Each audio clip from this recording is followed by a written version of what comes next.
कारोक्तं प्रवरं मुनीन् पतञ्जलि प्राञ्जलिरान्तोऽस्मि। ॐ सर्वे भवन्तु सुखिनः, सर्वे सन्तु निरामया, सर्वे भद्राणि पश्यन्तु मा कश्चित् दुःखभाग् भवेत्। सभी को ओम तत्सत। आज हम सूक्ष्म व्यायाम की 2 क्रियाएं करने जा रहे हैं और सूक्ष्म व्यायाम को आरंभ करने से पहले हम सूक्ष्म व्यायाम और स्थूल व्यायाम के बीच के अंतर को जान लेते हैं। सूक्ष्म व्यायाम हमारे शरीर के सूक्ष्म संरचनाओं पर असर करता है और स्थूल व्यायाम हमारे शरीर की बड़ी संरचनाएं जैसे हमारा पेट, पीठ और हमारे लेग्स की मसल्स के ऊपर असर करता है। सूक्ष्म व्यायाम हमारे जोड़ों के बीच के जो स्मॉल टिश्यूज होते हैं उनको आपस में कनेक्ट करके रखते हैं और छोटे मसल्स बॉडी के उनको स्ट्रेंथ एंड फ्लेक्सिबिलिटी प्रदान करता है। तो आज हम सूक्ष्म व्यायाम की 2 क्रियाएं करेंगे, जिसमें से पहली क्रिया का नाम है ग्रीवा शक्ति विकासक। ग्रीवा शक्ति विकासक हम जब इस क्रिया को करेंगे तो वो हमारे ना ही केवल मसल्स जो हमारे नेक के अराउंड मसल्स होते हैं नेक में प्रेजेंट उनको फ्लेक्सिबिलिटी और स्ट्रेंथ देगा, बल्कि साथ ही साथ हमारे थायराइड ग्लैंड को एक्टिवेट करेगा, उसकी भी एक्सरसाइज होगी। और इसको करने से हमारे बॉडी में एंडोर्फिन और कॉर्टिसोल नामक 2 हार्मोन प्रोड्यूस होंगे। एंडोर्फिन से ये फ़ायदा होगा कि यदि किसी को पेन है तो एंडोर्फिन हार्मोन हमारा पेन रिलीव करता है। It's a kind of pain killer hormone. और जो कॉर्टिसोल है वो स्ट्रेस की मैनेजमेंट करेगा और हमारे मसल्स को भी पोषण प्रदान करेगा। और दूसरी जो क्रिया है जो हम करेंगे वो हमारे फीट की एक्सरसाइज से रिलेटेड है, हमारे पैरों की एक्सरसाइज से। इस क्रिया को अगर हम करते हैं तो हमारे फीट में फ्लेक्सिबिलिटी आएगी, हमारे फीट की जो उंगलियां होती हैं, टोज एंड बाकी जो फिंगर्स हैं फीट की, उसमें फ्लेक्सिबिलिटी स्ट्रेंथ आएगी, उनके जॉइंट्स में काफ़ी ज़्यादा लचीलापन विकसित होगा और साथ ही हमारे एड़ी में भी बहुत अच्छे से स्ट्रेंथ प्रदान करेगी। चलिए हम ग्रीवा शक्ति विकासक क्रिया शुरू करते हैं। ध्यान रहे, जब भी हमें ग्रीवा शक्ति विकासक क्रिया में अपनी गर्दन को पीछे की ओर फ्लेक्स करना है, पीछे की ओर इसे स्ट्रेच करना है, उस टाइम श्वास भरनी है और आगे की ओर झुकाते समय श्वास को छोड़ना है। प्रत्येक क्रिया हम 10 से 15 बार के बीच में करेंगे। इसको इतने टाइम तक आपको 10 से 15 बार प्रत्येक क्रिया को रिपीट करना है और इसके टोटल 5 चरण होंगे। शुरू करते हैं ग्रीवा शक्ति विकासक क्रिया। सबसे पहले एक आरामदायक स्थिति में पोजीशन मेंटेन करके बैठ जाएं। लंबी गहरी श्वास लें।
अगले चरण की ओर चलते हैं। अगले चरण में हमें अपनी गर्दन को राइट साइड स्ट्रेच करना है, फिर सामान्य स्थिति में आके लेफ्ट साइड की तरफ स्ट्रेच करना है। ऐसा करने से हमारी ग्रीवा की जो मसल्स हैं उसकी टोनिंग भी होगी।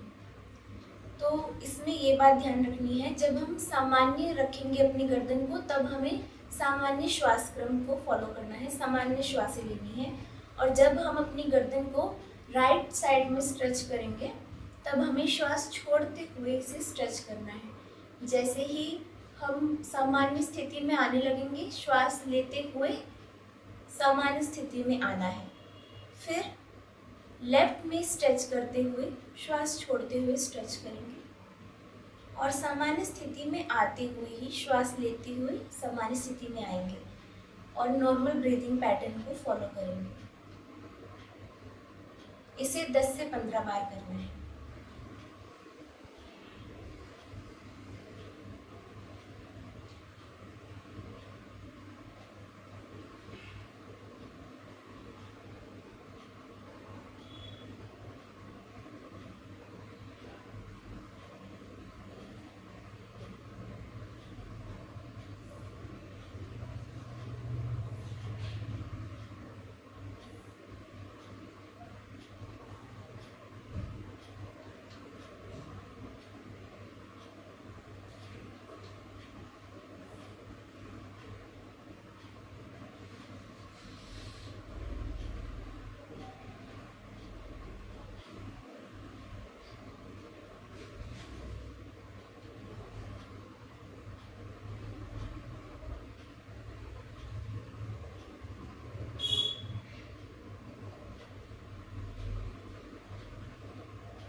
अब चलते हैं थर्ड स्टेप की ओर। थर्ड स्टेप में हमें सामान्य गर्दन को पहले सामान्य रखना है और पहले वाली क्रिया के इससे पहले वाले चरण के अनुसार ही हमें जब गर्दन सामने की ओर रखनी है तब सामान्य श्वासें चलेंगी। अब इसमें जब हम गर्दन को इस साइड पहले राइट साइड स्ट्रेच करते हुए घुमाएंगे तो हमें श्वासों को छोड़ते हुए उसी प्रकार से गर्दन घुमानी है। फिर सामान्य स्थिति में आते लेफ्ट साइड गर्दन घुमाएंगे, श्वासें छोड़ते हुए हमें गर्दन को घुमाना है। 1-2 सेकंड होल्ड करने के बाद वापस सामान्य स्थिति में आएंगे और इसी गैप का ध्यान रखते हुए इस क्रिया को हम 10 से 15 बार रिपीट करेंगे।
इसके आगे के चरण में हमें इस क्रिया को करते हुए इसके आगे के चरण में हमें कुछ अलग प्रकार से इस क्रिया को करना है, जिसमें हमें अपनी गर्दन को पहले बाईं तरफ घुमा के फिर नीचे की ओर आते हुए नीचे से ऊपर रोटेट करना है।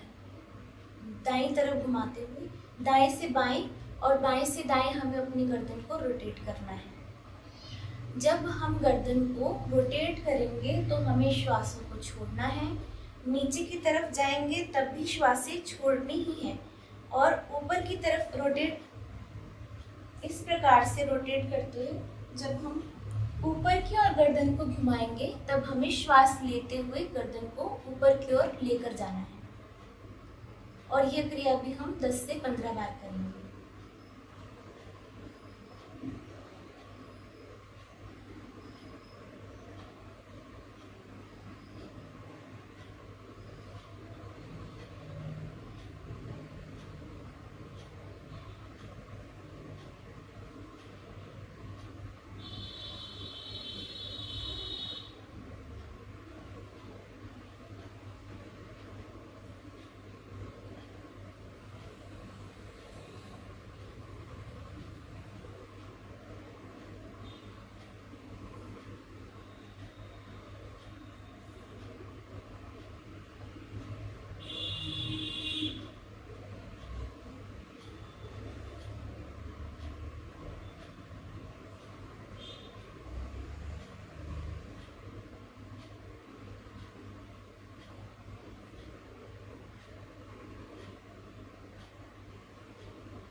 ध्यान रहे यदि आपको चक्कर आने जैसा फील होता है या फिर वॉमिट आने जैसा फील होता है तो आप इस क्रिया को रोक सकते हैं।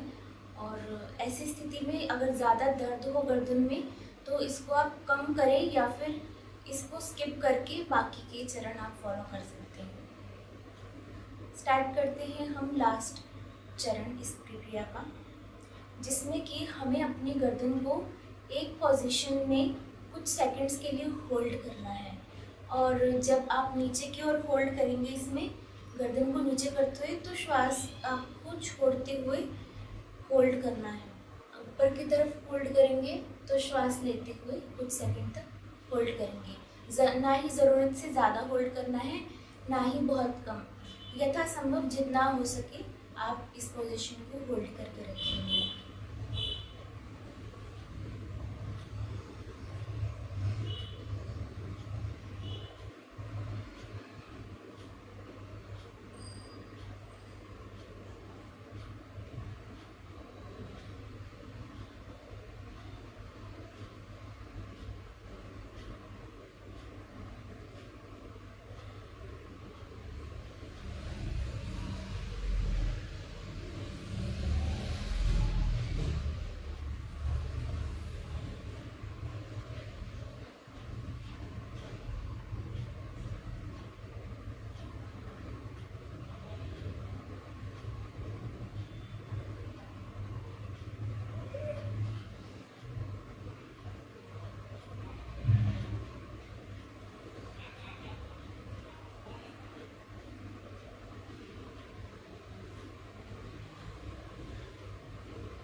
हमारे ग्रीवा शक्ति विकास क्रिया के चरण पूर्ण हुए। आप इस ग्रीवा शक्ति विकास क्रिया को सुबह और शाम 2 समय कर सकते हैं और इसे खाली पेट ही करना है। इस चैनल पे दिए गए जितने भी वीडियोस हैं उनसे संबंधित चर्चा, उनसे संबंधित प्रश्न यदि आपके मन में आते हैं तो कमेंट करके आप उन्हें पूछ सकते हैं। सूक्ष्म व्यायाम, स्थूल व्यायाम, आसन, षटकर्म, योग से संबंधित किसी भी जानकारी के लिए, किसी भी प्रकार की नॉलेज के लिए आप दिए गए नंबर पे कांटेक्ट कर सकते हैं और कमेंट बॉक्स में अपने क्वेश्चन पूछ भी सकते हैं। ओम तत्सत।